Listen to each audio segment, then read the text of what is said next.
BPSC APO और 33वां judicial service का form भरा जा रहा है। टोटल कितना फॉर्म गया है वो मैं बताऊंगा। कमेंट आप लोगों का बहुत सारा कमेंट ऐसा आ रहा था कि भैया मैंने ग्रेजुएशन प्लस एलएलबी दोनों को एक ही कॉलम कर दिया है, तो क्या हमें फॉर्म फिर से जो है कैंसिल करके फिर से भरना पड़ेगा? देखिए, सबसे पहली बात है, एलएलबी आपने अगर इंटीग्रेटेड किया है और वहाँ आपने बीए एलएलबी किया है तो कोई प्रॉब्लम नहीं है, सिंगल ग्रेजुएशन से सही है, मतलब सिंगल एलएलबी से सही है।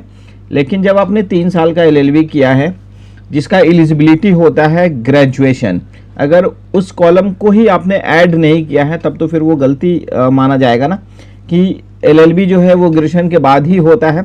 लेकिन एक चीज़ और है, फॉर्म में वो जो ग्रीन वाला होता है, you are eligible both on वो करके बेस्ड ऑन योर क्वालिफिकेशन के अकॉर्डिंग जो होता है वो ग्रीन हो जाता है।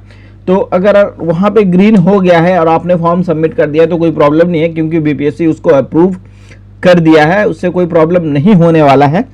लेकिन अगर आपके मन में कुछ भी शंका है, शंका तो है, हमारे मन में शंका है, क्योंकि एलएलबी जो होता है वो ग्रेजुएशन के बाद होता है और यहाँ पे सबसे बड़ा चीज़ है एजुकेशन क्वालिफिकेशन में एलएलबी का अलग से कॉलम होना चाहिए था। वहाँ दोनों जो कॉलम ग्रेजुएशन का था, इसमें बच्चे कंफ्यूज कर जाते हैं कि 2 बार ग्रेजुएशन कैसे ऐड करेंगे, एक ही बार ऐड करेंगे। यहाँ पे बच्चे कंफ्यूज कर जाते हैं जिसके कारण गलती हो जाता है। बहुत सारा ऐसा चीज़ है जहाँ अगर स्टार्टिंग में पहला बार मैं भी फॉर्म भर रहा था ना, तो हमें भी प्रॉब्लम हुआ था कि क्या यहाँ पे डालना है, मतलब आदमी सोच में पड़ जाता है। लेकिन हम लोग इतना फॉर्म भरते हैं ना कि एक्सपीरियंस हो जाता है। जैसे लीगल प्रैक्टिशनर वाला 33वां जुडिशियल है, लीगल प्रैक्टिशनर अगर आप वहाँ पे नहीं डालेंगे, वहाँ पे बहुत सारा कॉलम है, एडवोकेट का भी कॉलम है, प्रोफेशनल है, प्राइवेट, बहुत सारा कॉलम है वहाँ पे। अगर लीगल प्रैक्टिशनर के अलावा कोई आप एडवोकेट वहाँ पे डाल देंगे ना, एडवोकेट का भी ऑप्शन है वहाँ पे, अगर आप उसको डाल देंगे तो आप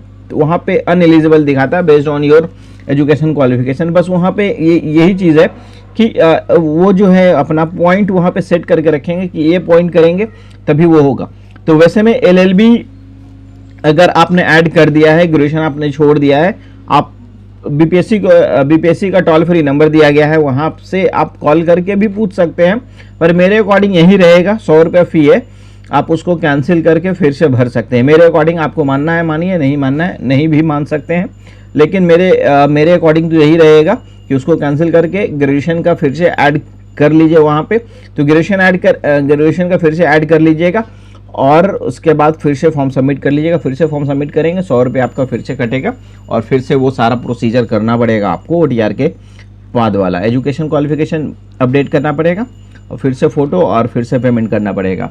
तो यही ठीक रहेगा, और बाकी कर भी सकते हैं या नहीं भी कर सकते हैं। बीपीएससी का टोल फ्री नंबर है, आप वहाँ से जाके या ऑफिस जाके कंफर्म कर सकते हैं कि क्या हमें कैंसिल करना होगा। बाद में किसी तरह की कोई परेशानी तो नहीं है। तो ये सारा चीज़ है, आप समझ लीजिएगा तभी कोई स्टेप उठाइएगा, क्योंकि आज लास्ट डेट है एपीओ का। और कितना फॉर्म गया है दोनों में मैं अभी बताऊंगा, अपने ही इसी वीडियो में बताऊंगा कि कितना फॉर्म गया है। चलिए देखिए, मैं लाइव फ़ोटो कैप्चर है वहीं से आप लोगों को अभी ये बता रहा था कि कैसे फॉर्म को, मतलब कितना फॉर्म गया है, क्या जो स्टेप था यहीं से। तो ये हमारा लाइव वाला कैमरा वाला जो चल रहा है। तो फ़ोटो आपको कैसे क्लियर करना है, मतलब फ़ोटो आप किसी भी एंगल से क्लिक करेंगे ना तो फ़ोटो क्लिक हो जाता है। देखिए मैं दिखा दे रहा हूँ, जूम कर लिए, और बस सामने किसी का फ़ोटो नहीं आना चाहिए। और यहाँ पे मैंने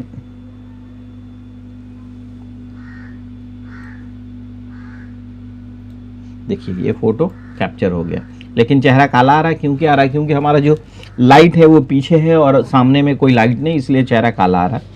तो उससे कोई प्रॉब्लम नहीं होता है, चेहरा काला या गोरा वो तो कुदरती देन, जैसा फेस रहेगा वैसा ही आएगा। लेकिन यहाँ पे लो इमेज क्वालिटी यहाँ पे बीपीएससी ने लिख दिया है, ये फ़ोटो नहीं लिया। ऐसे ही होता है, अगर आपका क्लियर फ़ोटो नहीं है ना तो बीपीएससी एक नोटिस देता है कि फ़ोटो का क्वालिटी या फिर से सुधार के फॉर्म भर सकते हैं। कैफ़े पे हमारा फॉर्म भरा जाता था तो कोई दिक्कत नहीं होता था। यहाँ पे घर पे थोड़ा सा लाइट का समस्या है, मतलब अपोजिट डायरेक्शन में है मैं लाइट, तो मैं फिर से कोशिश करता हूँ फ़ोटो लेने का, उसके बाद मैं आप लोगों को आगे बताता हूँ कि कितना फॉर्म चला गया है एपीओ और 33वां जुडिशियल सर्विस में।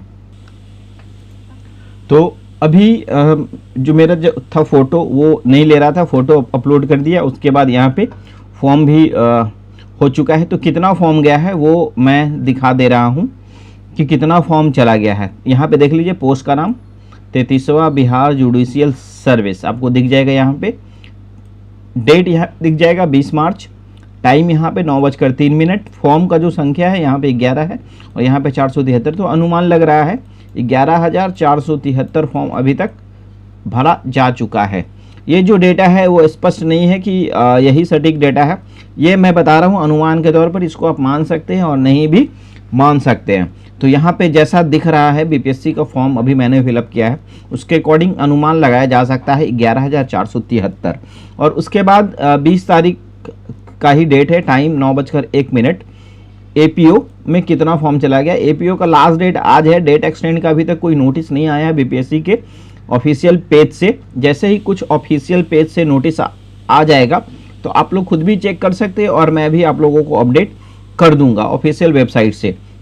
20/3/2026 डेट है, टाइम है। यहाँ पे जो सीटों का फॉर्म कितना चला गया है वो देख लीजिए, यहाँ पे 40 है और यहाँ पे 761 है, मतलब अंतिम में 40,761। तो इससे अनुमान ये लग रहा है 40,761 फॉर्म चला गया है। और आज 20 तारीख है, लास्ट डेट आज है एपीओ का। डेट एक्सटेंड होगा या नहीं होगा इसका नोटिस आपको 12 बजे के बाद में भी शायद दिख जाएगा। अगर डेट एक्सटेंड होगा तो ही नोटिस दिखेगा।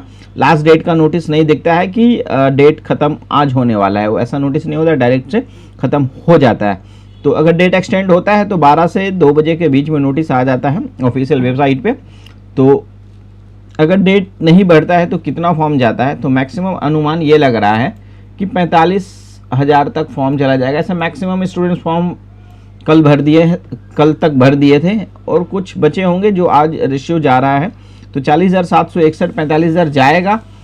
45,000 तो हमें लग रहा है कि नहीं जाएगा, लेकिन मैं भी जा भी सकता है क्योंकि बहुत सारे स्टूडेंट्स बचे हुए थे जो बार काउंसिल का जो उनका इनरोलमेंट नंबर था उस पर कन्फ्यूज़न था कि हमारे पास नहीं है, सो हम फॉर्म भर सकते हैं कि नहीं। लेकिन वहाँ पे एलएलबी वाले जब आप प्रिंट आउट करेंगे तो बार काउंसिल का जो डिटेल आपने फिल किया है, रजिस्ट्रेशन, इनरोलमेंट, वो प्रिंट पे नहीं आता है। तो वैसे में क्या, और वहाँ पे वो इम्पोर्टेंट वाला जो मार्क्स होता है वो भी नहीं लगा हुआ है, रेड से जो लगा हुआ होता है वो भी नहीं लगा हुआ। तो इस कंडीशन में क्या फॉर्म भर सकते हैं, लेकिन क्या है वो आप टोल फ्री पे दिया गया है, क्या करना है, बिना उसके फॉर्म भर सकते हैं या नहीं भर सकते। टोल फ्री पे आप कॉल करके पता कर सकते हैं। और बाकी ऐसा ही अपडेट्स के लिए चैनल को लाइक, सब्सक्राइब, शेयर ज़रूर कर लीजिएगा। Thank you, good luck.